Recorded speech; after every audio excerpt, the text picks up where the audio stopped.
아멘. 할렐루야. 자, 이 쓴뿌리 때문에 고달팠던 한 사람, 바로 예선한 사람을 우리에게 소개를 하고 있죠.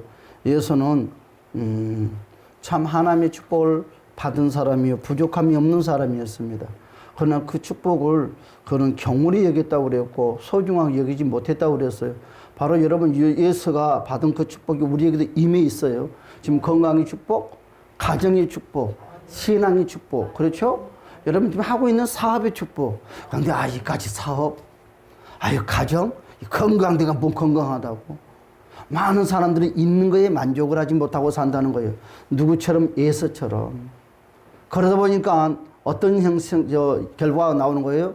우습게 여기니까 그들 관리를 하지 않는 거예요. 건강을 관리를 하지 않고, 물질을 관리를 하지 않고, 사업과 모든 가정들을 관리를 하지 않으니까 결과는 다 풍제박살나고 깨지고 마는 것입니다. 그 인생은 예수처럼 후회를 하고 살 수밖에 없어요. 그러나 오늘 주님께서는 너희는 후회하는 인생을 살지 말라는 거예요. 할렐루야. 우리는 후회하는 인생이 아니라 복되는 인생을 사시기를 주님의 이름으로 축복합니다. 그래서 다시 한번 볼까요? 누가복음 6장 43절의 말씀부터 45절의 말씀까지 우리 그 스크린을 보면서 봅시다. 시작. 못된 열매를 맺는 좋은 나무가 없고 또 좋은 열매 맺는 못된 나무가 없느니라. 나무는 각각 그 열매로 아나니 같이 나무에서 무화 또 찔레에서 포도주를 따지 못하니 선한 사람은 마음에 쌓은 선에서 선을 내고 악한 자는 그 쌓은 악에서 악을 내나니 이는 마음에 가득한 것을 입으로 말함이니라. 아멘. 오늘 뭐라고 그랬어요? 43절에 말씀하시는 나무에 대해서 말씀을 하고 있어요. 못된 열매 맺는 좋은 나무가 없다고 그랬어요. 여러분 나무에서는 열매가 아주 풍성하게 잘 열었어요. 나무가 좋아서 풍성한 열매를 맺었을까요? 자, 반대로 나무가 주인이 원하는 열매를 맺지 못했어요.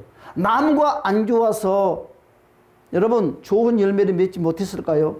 그렇지 않다고는 말씀을 하고 있죠. 뭐가 좋지 않아서? 뿌리가 좋지 않아서. 뿌리가 좋지 않아요. 그럼 뿌리가 뭐 때문에 안 좋아요? 토양 때문에 안 좋은 거죠. 토양 때문에. 토양에 땅이 거름지지 아니하고 그 나무에 필요한 이런 것들이 없으면 암만 좋은 나무를 심었다 한다 할지라도 그 나무는 원하는 열매를 맺지 못한다는 것입니다. 결과는 열매의 문제가 있는 것이 아니라 나무의 문제가 있는 것이 아니라 뿌리의 문제가 있다고 우리는 생각을 했지만 그 뿌리보다 더 정확한 것은 그 토양에 문제가 있다고 말씀을 하고 있습니다. 다시 말해서 좋은 뿌리가 좋은 열매를 맺는다는 거지요. 여러분 나쁜 뿌리가 나쁜 열매를 맺는다는 것입니다. 다시 말해서 여러분 그럼 좋은 토양을 어떻게 만드는 거예요? 신앙의 양육을 통해서 만들어가는 거예요. 그렇죠? 우리가 성장을 하면서 좋은 토양을 만들어가는데 부모님들의 역할이 99.9%가 작용을 하는 거예요. 자녀들에게 좋은 재료를 만들어줄 때 그 나무가 잘 자라서 풍성한 열매를 맺는 것입니다. 그래서 오늘 본문의 말씀 히브리서 12장 15절에서 말씀하시기를 쓴 뿌리에 대해서 말씀을 하고 있지 않습니까? 너희는 하나님의 은혜에 이르지 못하는 자가 없도록 하고 또 쓴 뿌리가 나서 괴롭게 하여 많은 사람들을 말미암아 더럽게 하지 않게 하며 그랬어요. 쓴 뿌리가 나서 인생을 괴롭게 한다는 거예요. 저와 여러분 인생을 괴롭게 하지만 그걸로 끝나면 뭐 괜찮아. 나야 뭐 괴롭게 한들 내가 뿌리는 씨앗이니까 뭐 당연하다고 생각을 하지만 나로 말미암아서 어떻게 해요? 내 주변에 많은 사람들이 영향을 받고 산다는 거죠. 여러분 애꿎은 신랑 만나고 애꿎은 마누라 만났어. 여러분 내가 신랑을 잘못 만나서 내가 아내를 잘못 만나서 아니다는 거예요. 원인의 죄는 나한테 있다는 거예요. 남의 귀한 아들 데려다가 고생시키지 말고 남의 귀한 딸 데려다가 고생시키지 말아야 되는 거예요. 문제는 누구한테 있다? 나에게 있다는 거죠. 오늘 본문의 말씀이 이와 같은 거잖아요. 당신을 잘못 만나서 내 인생의 팔자가 꼬이고 굽자가 되고 십자가 됐다는 것이 아니라 내 인생이 꼬여서 잘못되어 있기 때문에 상대방에게 영향을 주고 산다는 것입니다. 그래서 오늘 본문의 말씀을 다시 말씀을 하지만 여러분 이 쓴뿌리가 자라면서 나도 괴롭게 하지만 내 주변에 있는 사람도 또한 괴롭게 한다는 것입니다. 쓴뿌리는 우리 속에서 온갖 더러운 것들을 쏟아내는 거예요. 여러분 쏟아내. 상대방이 푹 찔리면 나는 배로 폭발하는 거죠. 여러분 욕을 할지 모르는 사람들이 정말 많아요. 근데 욕을 잘하는 사람들이 정말 많아요. 제가 여러분 금요일날 그 테라피라는 곳을 가거든요. 근데 난 거기서 하나 배운 것이 하나 있어요. 욕을 못하는 사람들은 진짜 욕을 못해. 욕을 안 해. 그런데요, 이 여자씨들 보니까 욕을 징그럽게 잘해. 막 이것이 한 사람을 치료를 한다 하면서 막 욕을 졸졸 나오는데, 아, 거기서 곰곰이 생각해봐. 아, 이 사람 태생 욕쟁이다. 여러분도 욕을 잘합니까? 그럼 여러분들은 욕쟁이요. 어릴 때부터 여러분들 욕을 달고 살았어. 그러지만 여러분들 어떤 형태라도 찔러도 욕이 안 나오는 사람들은 욕에 대한 것을 몰라. 그러면 내가 다 자라서 사람을 잘못 만나서 아니에요. 자라면서 욕이란 것이 점점 만들어가는 거예요. 그래서 속의 것을 한번 표현하면 들통 나오고 말아요. 들통 나오고 말아. 아, 그래요. 그렇습니다. 내가 오래된 상처를 가지고 있으면 어떤 결과가 나옵니까? 부정적 안경을 쓰는 거와 마찬가지예요. 내가 붉은 안경을 쓰면 세상이 다 붉은스럽게 보이는 거예요. 내가 시커먼 안경을 쓰면서 왜 세상이 어둡냐고 말을 하지만 내가 보는 것이 어둡게 보니까 세상이 어둡게 보이는 것입니다. 그래서 우리가 쓴 안경에 따라서 모든 사물들을 볼 때 여러분 그 관점은 바로 삶의 질을 결정을 한다는 것입니다. 또한 그 사람의 사상이 되고 그 사람의 철학이 된다는 것이죠. 그래서 내가 어떤 관점을 가지냐 따라서 내면의 긍정적인 마음을 가진 사람은 어떻게 됩니까? 계속 좋은 이야기만 해요. 어떤 환경에서도 어떤 부정적인 환경에 사건 가운데서도 좋은 이야기만 하려고 노력을 하는데요. 반대로 내 내면 속에 상처가 아주 많은 사람들은요. 아무리 좋은 환경에서도 내 입에서 좋은 말이 안 나와. 비난적인 말이 나와. 절망과 자질적인 말이 나와. 악평들이 막 쏟아지기 시작하는 거예요. 이 모든 것들은 여러분 지금 사건 때문에 그와 같은 것들이 일어나는 것이 아니라 내 내면 속에 그와 같은 것들은 늘 자리를 잡고 있기 때문에 오늘 그렇다는 거예요. 그래서 오늘 말씀의 제목이 뭡니까? 따라서 합시다. 쓴뿌리의 근원. 그렇죠. 이 쓴뿌리의 근원이 어디서 만들어지느냐? 이거 내 내면 속에서 만들어져서 쌓여 있다는 것입니다. 여러분은 기억해야 돼요. 이것들을 통해서 자신도 더러워지고 인간관계도 왜곡되기 시작하는 거예요. 여러분 나쁜 열매의 근원이 되는 것이 많은데 여러분 갈라디아 5장의 말씀을 보았더니 이것을 바로 쓴뿌리라고 오늘 부르잖아요. 여러분 쓴뿌리의 열매를 보았더니 뭐예요? 열매가 어떤 것입니까? 분노라는 것, 이기적인 야망이에요. 질투. 조금만 상대방과 상대방이 가까우니 질투가 폭발하기 시작하는 거예요. 여러분 또한 이 나쁜 것들, 남의 말하기를 좋아하는 것들, 또 증오심들, 우상숭배, 이 각양각색의 더럽고 더러운 모든 것들은 어디서 만들어진다? 바로 쓴뿌리 상처에서 만들어진다는 것입니다. 우리는 될 수 있으면 이런 좋지 못하는 이 쓴뿌리의 열매를 절대로 맺지 맙시다. 할렐루야. 그리고 이 쓴뿌리는 여러분 표면 밑에 여러분 잘 숨겨져 있다는 거예요. 평상시는 드러나지 않아. 여러분들 마음이 너무너무 고와. 법 없이도 살 사람들이요. 왜요? 여러분들은 무의식 속에 다 감춰놨잖아요. 호랑이 발톱을 좀 다 감춰놓고 살아. 그런데 사람들이 거기에 속아서 저분들은 법 없이도 살 사람들이다 하면서 좋게 말을 하지만 무슨 일이 딱 생기면 발톱을 딱 드러내. 눈 뒤집어져. 입에 볶음 품어내기 시작하네. 아유, 그리 착한 사람, 그리 법 없이 살 사람 같았는데 일이 생기니까 뻥뻥뻥 생기기 시작하네. 이것이 오늘 우리가 말하는 바로 쓴뿌리 상처라는 것들입니다. 보통 사람의 생각에는 보통 드러나지 않는 숨겨놓고 사람들이 살아요. 그러나 여러분 세상의 것은 절대로 감출 수가 없어요. 하나님은 이 세상에 살면서 어떤 모양이라도 다 드러나게 한다는 것입니다. 할렐루야. 그 쓴뿌리는 우리의 삶에 일어났던 바로 끔찍한 일이나 여러분 우리에게 무언가를 잘못했던 사람들의 죄를 말하는 것이 아니에요. 무엇입니까? 바로 보통 쓴뿌리가 있는 바로 상태로 우리가 잘 자랄 수 없고 또한 쓴뿌리가 그 자체를 자연스럽게 치유되지 않는다는 거예요. 쓴뿌리는 자연스럽게 치유가 되지 않아요. 공부를 많이 한다고 해서 치유가 되는 것이 아니에요. 돈을 많이 번다고 해서 치유되는 것이 아니에요. 누군가에 가서 여러분 좋은 사상을 여러분 공부를 한다고 해서 그 치유되는 것이 아니에요. 쓴뿌리는 이 세상에 어떤 방법으로도 치유를 할 수 없다는 것이에요. 방법이 없어요. 구체적으로 일이 이루어지게 하기 위해서는 바로 이 문제를 해결하는 방법은 하나밖에 없어요. 따라서 예수님을 초청하자. 여러분 세상의 학문을 가지고 치유한 것이 아니라 오직 말씀으로만이 치유할 수 있다는 것을 우리는 기본 전개 조건이라는 거예요. 그래서 여러분들 오늘 이곳으로 초청하는 거죠. 할렐루야 하면 이런 오늘 강론 세미나를 하는 거예요. 이 비싼 건데 여러분들 그렇지 않나요? 여러분 그렇습니다. 하나님은 우리의 인체를 바로 신몸 망측하게 만들어 놨어요. 여러분 우리가 음식이 여러분 잘못된 것을 먹으면 무조건 들어가자마자 표현을 해요. 음식이 상했다 하면서 오바이트를 하게 된다니 몸이 두드러게 난다든지 무조건 반응을 보이게끔 하나님은 만들어 놨어. 그렇죠? 여러분 그래서 반드시 밖에 있는 음식이 내 속에 들어오면 여러분 몸이 반드시 반응하게 된 것 같이 이와 같이 우리를 그래서 어떻게 되냐 이걸 다 처리하죠. 약을 먹든지 뭐 구토를 하든지 그래서 이걸 다 처리할 수 있는 힘의 영향력이 다 있다는 것입니다. 그런데 반대로 바로 우리의 의식의 생각세계 이 무의식, 잠재의식, 현재의식이 있는데 여러분 이런 상처는 해결할 수 있는 방법이 없다는 거예요. 그리고 그런 상처가 내 내면 속에 숨어 있는지를 드러내지 않고 숨어져 있다는 것입니다.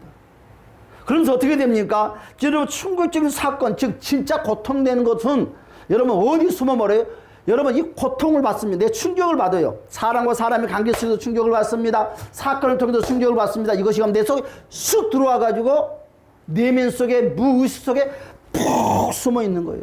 그것이 1년, 2년, 3년, 4년, 10년, 20년, 30년, 40년 계속 숨어 있는 거예요. 숨어 있기 때문에 드러나지를 않는 거예요. 여러분 밖에 있는 음식들은 들어가면 바로 표현을 되는데 두드러기 나고 막 몸에 반응이 나오는데 이놈의 상처들은 이놈의 충격들은 이놈의 쓴뿌리는 표현을 하지 않아요. 숨어 있어요. 계속 숨어 있어서 내 내면 속에 함께 자라나고 있습니다. 그러면 우리는 이걸 어떻게 해야 됩니까? 어떻게 해야 돼요? 우리는 그래서 기도를 해야 되고 그래서 예배를 드려야 되고 그래서 찬양을 해야 돼요. 그래서 어떻게 합니까? 내 내면 속에 있는 잠재해 있는 이 무의식을 우리는 뒤엎는 작용을 해야 돼요. 그렇죠? 지금 막 태풍이 온다고 그러니까 어떤 일이 생겨요? 막 단도리들을 하잖아요. 우리도 막 단도리 해야 되잖아요. 단도리를 해야 되잖아요. 왜?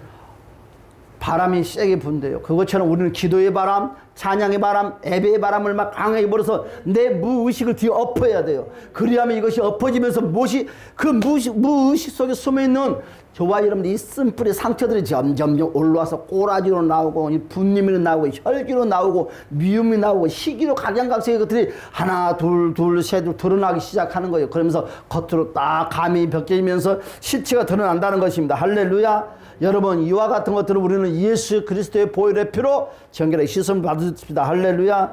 여러분 그렇지 않으면 어떤 일이 생깁니까? 바로 절대로 치유될 수 있는 방법 없다. 그래서 우리의 행동은 바로 그래서 저와 여러분이 살고 있는 모든 행동의 습관은 누가 조정을 한다?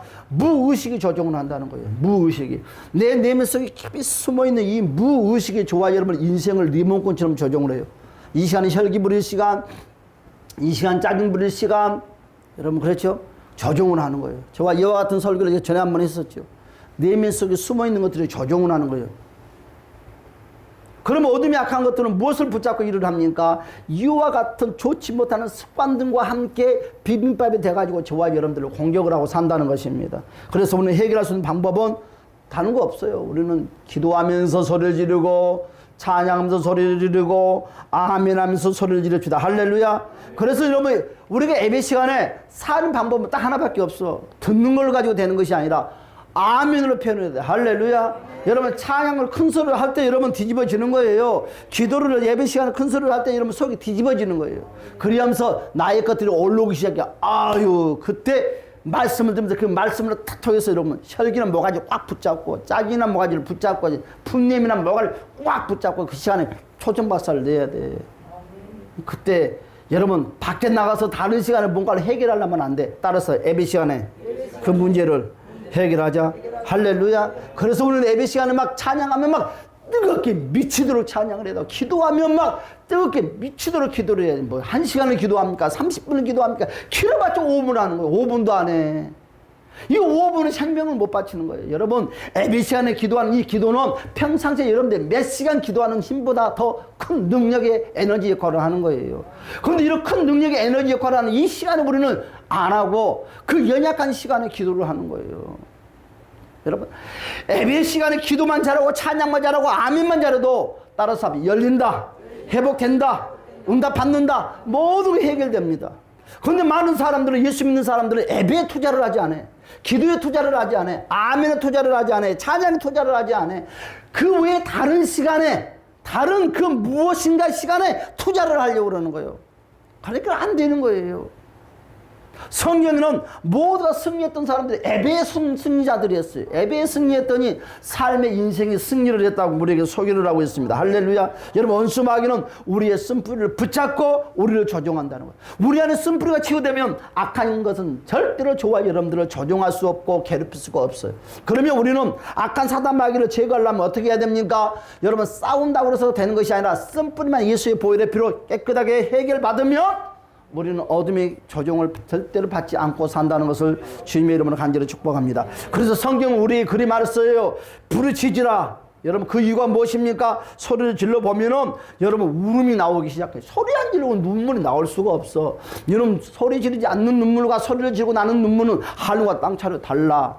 그렇죠? 여러분, 소리를 지르고 기도와 아멘 소리로 찬양 근소를 하면서 흐르는 그 눈물은 여러분 뜨끈뜨끈해.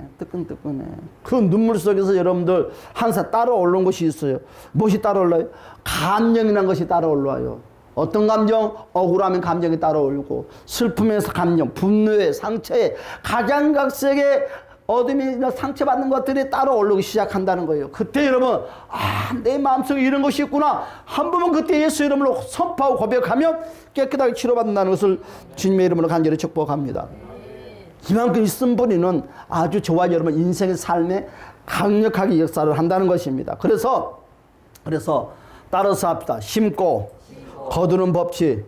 여러분, 심고 거두는 법칙들이 있어요. 여러분, 고린도후서 여러분 9장 6절의 말씀을 보았더니 뭐라고 그랬어요? 이와 같이 말씀을 하고 있어요. 고린도전서 여러분 9장 6절을 볼까요? 다 같이 한번 봅시다. 시작. 이것은 곧 적게 심는 자는 적게 거두고 많이 심는 자는 많이 거두다는 말이로다. 아멘. 그렇죠?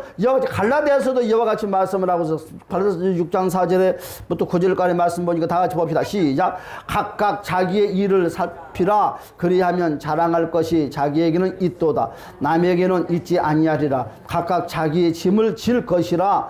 가르침을 받는 자는 말씀을 가르치는 자와 모든 좋은 것을 함께하라. 스스로 속이지 말라. 하나님 없인 여기심을 받지 아니하시리라. 사람이 무엇으로 심든지 그대로 거두리라.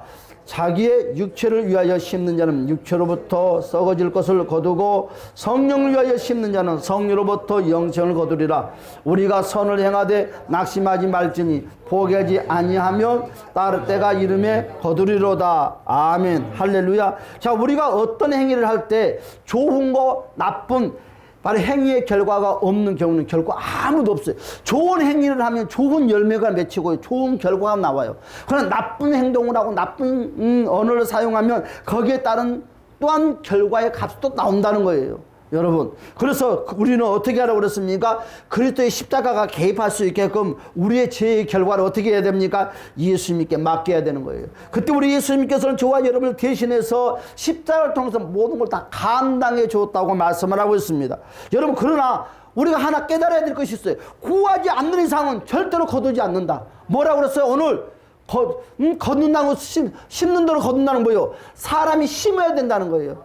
그때 걷는다고 그랬어요. 그게 무엇입니까? 여러분, 죄라는 것도 마찬가지예요. 고백할 때 우리 주님은 그걸 해결한다는 거예요. 여러분, 지금 주님과의 만나고 있어요. 그럼 내 입술을 고백하지 않고 눈만 뻐끔뻐끔 쳐다보면 주님은 저와 여러분의 문제를 한 날도 해결해 주지 않습니다.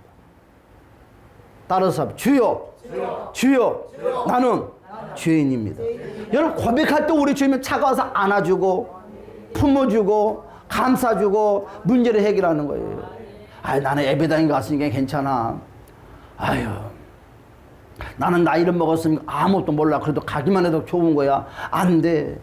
100세가 먹든 200세가 먹든 500세가 먹든 안 해. 따라서 해야 돼. 따라서 주여. 나는 왜 신봉열 성도님은, 집사님은 안 한대요? 따라서 하세요, 따라서. 주여, 나는 죄인입니다. 꼭 고백을 해야 돼. 할렐루야. 그때 우리 주님은 그런 사람을 제일 좋아해. 부모가 해초를 두고 이러면 새끼야, 왜 애비 말을 듣지 않니? 해초 종아리 탁 때렸어. 때리라면 때리라고 입을 막 감고. 그 부모가 안 아픔이라고 더 세게 때리지. 피가 막 터져. 이러면 자식이 꼬라지가 더 낫는가, 더 일을 안 그래. 때리라면 때리라고. 그 부모가 안 때릴까요? 더 때리지. 해토리만 때릴까요? 막 발로 천지 밟아버리지 막. 그런데 똑똑한 자식은 어떻게 돼? 네, 한 대만 때려도 아야야야 아빠 잘못했다고 하는 순간에 해초리가 안 들어가. 어떤 자식이 똑똑한 거예요? 한 대 맞고 비는 자식이 똑똑한 거예요. 축복도 마찬가지예요. 심는 것도 마찬가지예요.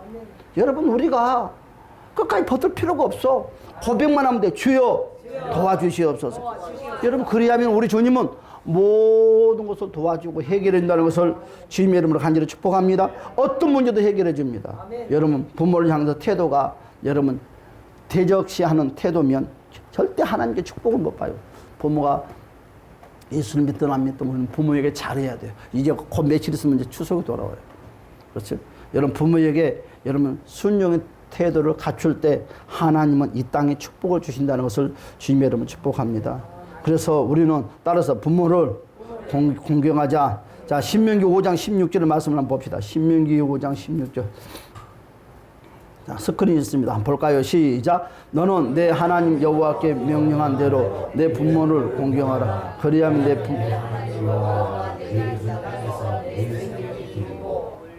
복을 주리라. 아멘. 그렇죠? 모든 행동이 있어서 그 행동이 동등한 반응이 되고 그 행동이 반대되는 반응이 있습니다. 쓴뿌리 잡힌 사람은요, 여러분 어떻게 됩니까? 항상 현실에 못마땅해.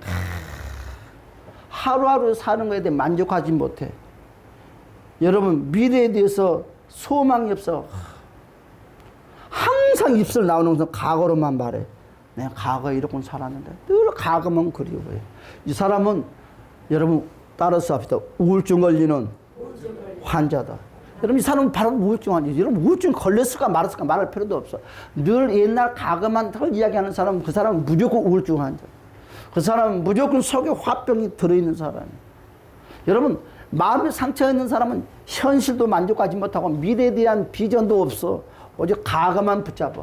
과거는 두 번 다시 돌아오지 않아요. 지혜로운 사람은 현실을 붙잡는 거예요. 할렐루야. 현실 가운데 최선을 다해 사는 것입니다. 할렐루야. 우리 현실을 최선을 다해서 삶으로 미래를 보장받는 저와 여러분이 되시기를 주님의 이름으로 간절히 축복합니다. 여러분, 의식적으로 하건 여러분 무의식적으로 하건 여러분 판단하는 것은 무엇입니까? 우리가 그것을 다루지 않으면 씨와 같아서 우리의 삶에 자라나게 된다는 거예요. 그래서 우리는 다루어야 돼. 그래서 고린도전서 4장 4절은 뭐라고 그랬습니까? 한번 볼까요? 고린도전서 4장 4절에 말씀하시기를, 자, 4절 5절 한번 봅시다. 시작. 내가 자책할 아무것도 깨닫지 못하나 이로 말미암아 의롭다함을 얻지 못하노라. 다만 나를 심판하실 이는 주시니라. 그러므로 때가 이르기 전에 곧 주께서 오시기까지 아무것도 판단하지 말라. 그가 어둠에 감추인 것들을 드러내고 마음의 뜻을 나타내시려니 그때에 각 사람에게 하나님으로부터 칭찬이 있으리라. 아멘. 할렐루야. 그래서 우리는 뭐 하지 말아야 돼요? 판단하면 안 돼. 어떤 사람이면 판단 정지하면 안 된다는 것입니다. 할렐루야. 판단하지 말래요. 그렇지 않으면 여러분, 다른 사람의 판단하는 그대로 다른 사람이 나를 판단하고 있다고 꼭 생각을 해야 됩니다. 그래서 우리가 다른 사람을 향해서 판단하는 그 영역에 있어서 우리가 우리 자신에게도 해를 가져온다는 것을 꼭 기억해야 됩니다. 그래서 아까 5절에서 그와 같이 말했잖아요. 그러므로 때가 이르기 전에 곧 주께서 오시기까지 아무것도 뭐 하지 말아라? 판단을 하지 말래요. 우리가 다른 사람을 판단하면 우리도 판단 아래 들어간다는 것입니다. 할렐루야. 그래서 로마서 2장에서 저와 여러분들에게 말씀하시기를 절대로 판단하지 말아라. 여러분, 우리는 한 주간을 살아가면서 이제 추석을 만납니다. 어떤 사람이든 판단하지 말고 사랑해주는 저와 여러분이 됩시다. 사람은 살아가면서 다 마음에 드는 사람만 있겠습니까? 마음에 들었다가 안 들었다가 안 들었다 들었다는 사람도 있어요. 여러분, 어떻게 됐든지 우리는 그냥 사랑으로 감싸고 여러분 있는 거 감추지 말고 덜어내놓고 성경 나누기도 하고 한 10개 먹으면 1개 가지고 와서 목사님도 하나 먹어보라 하고 맛있는 거 이거 전을 부쳤는데 전이 무지하게 맛있다 그랬더니 한 2개 딱 싸들고 와. 그래서 하나씩 먹어보다 하고 다른 사람은 주지 말고 나만 딱 하나 주시기 바랍니다. 자, 기도합시다. 할렐루야. 참 좋으신 우리 주님, 우리 모두를 축복하여 주시옵소서. 우리의 내면 속의 상처들을 깨끗하게 예수 이름으로 치유하여 주시고 주 안에서 승리하기에 부족함이 없도록 성령님 역사하여 주시옵소서. 예수님의 이름으로 간절히 기도드리옵나이다.